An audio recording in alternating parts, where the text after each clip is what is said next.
పాకిస్తాన్ భూభాగంలోని ఉగ్రవాద శిబిరాలను లక్ష్యంగా చేసుకుని భారత సైనిక దళాలు చేపట్టిన ఆపరేషన్ సింధూర్ పట్ల తెలంగాణ ముఖ్యమంత్రి రేవంత్ రెడ్డి హర్షం వ్యక్తం చేశారు. ఒక భారతీయుడిగా తాను ఎంతో గర్వపడుతున్నామని తెలిపారు.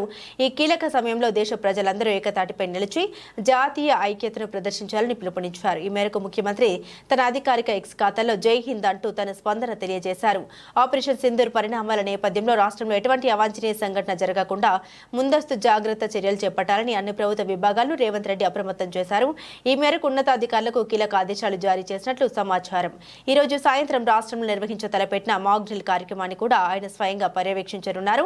రాష్ట్ర భద్రతా యంత్రాంగం సంసిద్ధతను సమీక్షించడమే ఈ పర్యవేక్షణ ఉద్దేశంగా తెలుస్తుంది. అలాగే ప్రస్తుతం ఢిల్లీ పర్యటనలో ఉన్న ఉప ముఖ్యమంత్రి మల్లు భట్టి విక్రమార్కతో రేవంత్ రెడ్డి ఫోన్లో మాట్లాడారు. తాజా పరిస్థితి దృష్ట్యా పర్యటన ముగించుకొని తక్షణమే హైదరాబాద్కు తిరిగి రావాల్సిందిగా సూచించారు.